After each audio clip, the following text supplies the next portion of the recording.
یہ محفل اس نیت سے سجائی ہے کہ ہماری اصلاح ہو جائے، فتنوں اور برائیوں کے دور میں ہم اللہ و رسول کا ذکر کرتے ہوئے یہ رات گزاریں، آنے والی تقریبات ہم خرافات سے پاک رکھ کے اس کو انجام دیں، تو یقیناً اللہ تعالیٰ اس کا زیادہ اجر عطا فرمائے گا، کیونکہ یہ فتنوں کا دور ہے، یہ برائیوں کا دور ہے۔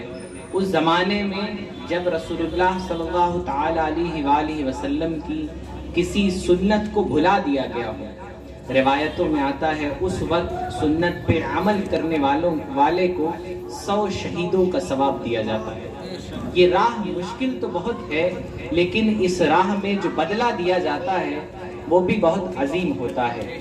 یقیناً جب آپ اس امر کے لیے کھڑے ہوں گے کہ ہمیں سادگی کے ساتھ شادی کرنی ہے، ہمیں خرافات سے دور رہنا ہے، ہمیں برے کام نہیں کرنے ہیں، تو یقیناً کچھ لوگ آپ کے مقابل میں کھڑے ہوں گے، یقیناً کچھ لوگ ایسے ہوں گے جن کا سامنا آپ کو کرنا ہوگا، لیکن یہی امتحان ہے۔ یاد کریں مدینہ شریف میں جب نبی علیہ السلام نے اعلان نبوت کیا تھا، نبی علیہ السلام کے گھر والے نبی علیہ السلام کے مخالف ہو گئے تھے۔ نبی علیہ السلام کے چچا نے کہا تھا، کیا تو یہی بات کرنے کے لیے تو نے ہمیں یہاں بلایا تھا؟ تو نے ہمارا وقت ضائع کر دیا، معاذ اللہ۔ اور وہ لوگ نبی علیہ السلام سے منہ پھیر کر چلے گئے تھے۔ تو یہ تو اس قوم کا طریقہ رہا۔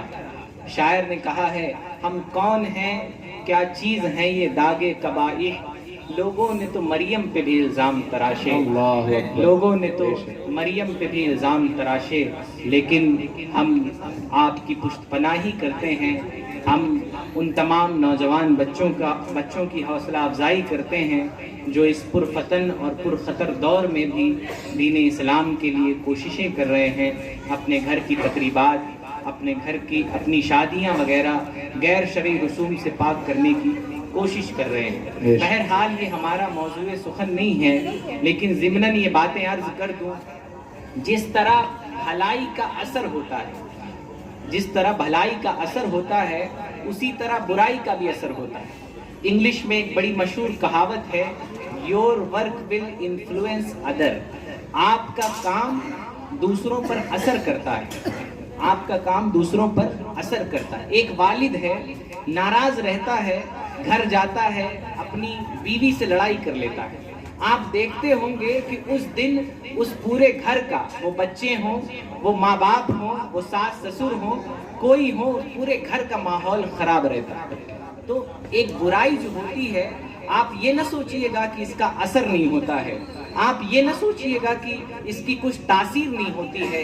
تو اگر ہم برا کام کریں گے، اگر ہم غلط کاری کریں گے، اگر ہم گناہ کریں گے، اور یہ وہ غلط کام ہے جس کو کسی مولانا نے غلط نہیں کہا ہے، جس کو کسی مفتی نے غلط نہیں کہا ہے، قرآن و حدیث نے اس کو غلط کہا ہے۔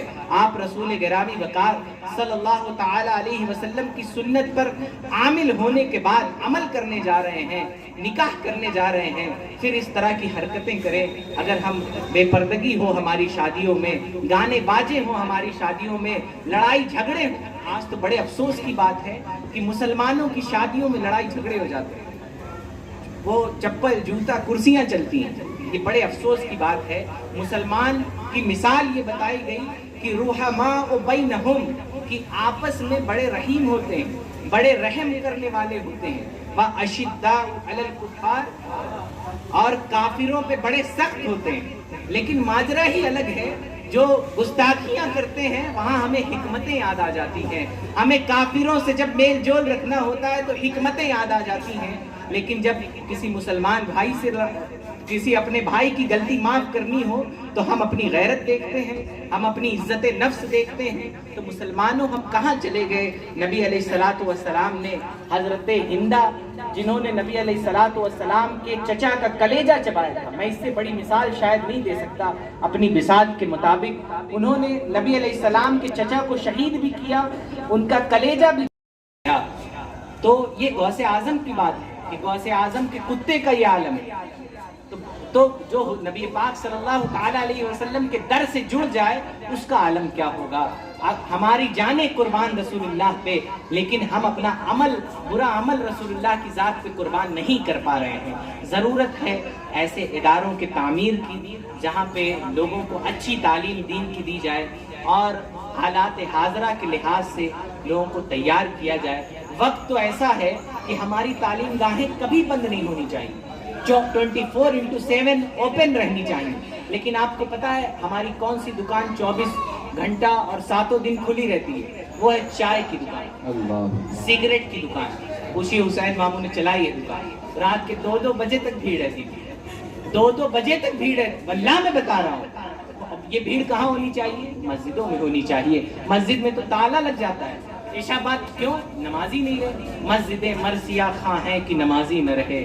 تو پوچھئے آپ، شہزادے ماموں بتائیں گے آپ کو کہ شاید 10 بجے کے بعد کوئی بھٹکتا بھی نہیں ہوگا مسجد کے پاس، پھر ڈائریکٹ فجر میں آتے ہوں گے. پڑھیے غوث اعظم کے بارے میں، فرماتے ہیں جب مجھے کوئی مصیبت آتی، بھوک کی شدت ستاتی، تو میں مسجد میں چلا جاتا، میں مسجد میں چلا جاتا، میں اپنے رب سے عرض کرتا.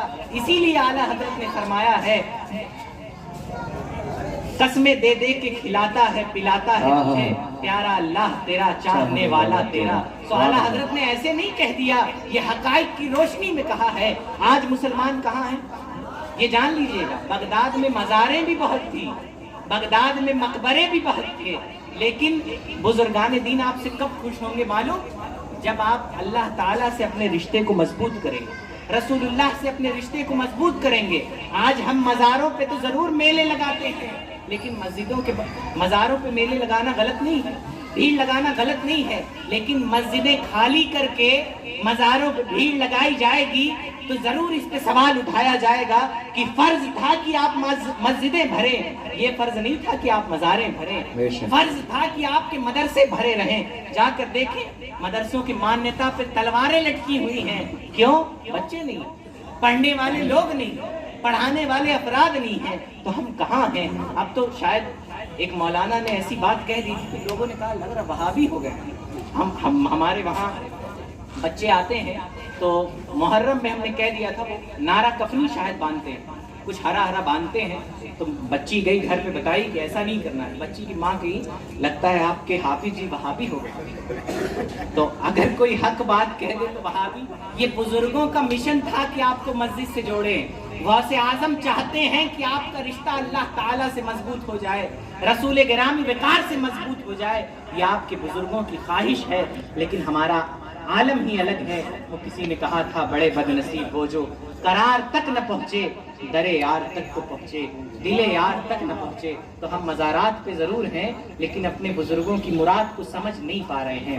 تو نکاح کیجئے، بڑے سادگی کے ساتھ کیجئے. یہ اللہ کے رسول علیہ السلام کی ایک عظیم سنت ہے کہ کیا ہی بہتر ہو کہ ہم بھیڑ بھاڑ میں شور شرابہ سے بہتر ہے کہ ہم اس دوران نعت خوانی کرتے ہوئے چلیں. اسٹیج پر نعت خوانی ہو، لوگ رسول اللہ کی نعتیں سنیں، لائٹیں بند کر دی جائیں، اللہ کا ذکر ہو، رسول اللہ کا ذکر ہو. ہم اس طرح سے نکاح کریں. ہمارے ولیموں میں کیا ہی اچھا ہو کہ جہاں شادیاں ہوں ایک پوسٹر پہ کھانے کے آداب لکھے ہوں، کچھ مبلغین موجود ہوں جو لوگوں کو کھانے کا طریقہ بتائیں. کیا ہی اچھا ہو کہ ہم اس طرح سے شادی کریں. کیا ہی اچھا ہو کہ ہم شادیوں کو برائیوں سے پاک کریں، نکاح کو آسان کریں. اتنا آسان کریں، اتنا کریں کہ معاشرے میں گناہ کرنا مشکل ہو جائے. بہرحال یہ ہماری آپ کی ذمہ داری ہے کہ ہمارے ہی بیچ سے کوئی صلاح الدین ایوبی اٹھے گا، ہمارے ہی درمیان سے ہماری ذمہ داری ہے کہ ہم ایسے افراد پیدا کریں. تو امید کرتے ہیں کہ آنے والی تقریب اللہ تعالیٰ ضرور بآسانی اس کو پورا فرمائے گا. اللہ تعالیٰ کی رحمت سے ہمیں یہی امید ہے، لیکن آپ سے بھی یہ امید ہے کہ آپ اسے غیر شرعی کاموں سے پاک رکھیں گے. کہیے انشاءاللہ. اور ہم سب اس میں ان کا سپورٹ کریں گے. ایک شخص کہے گا تو اس کو دبا نہیں لیں گے. اپنی ماں بہنوں سے بھی گزارش ہے کہ نہیں ایسا نہیں، ڈی جے نہیں بجے صدیہ کیسے پتہ چلے شادی ہوئی ہے، ایسا نہیں. آپ اس کو سپورٹ کریں، نہیں ایسا نہیں ہونا ہے. اس کے ساتھ کھڑے ہوں گے، نیکی پر اس کی مدد کریں گے. گناہ پر ایک دوسرے کی مدد کرنا یہ بھی گناہ ہے. بہرحال اللہ تعالیٰ کی بارگاہ میں دعا ہے کہ مولا کریم ہم سب کو عمل کی توفیق عطا فرمائے. استغفر اللہ ربی من كل ذنب وأتوب إليه وما علينا إلا البلاغ. السلام علیکم. وعلیکم السلام. ماشاء اللہ.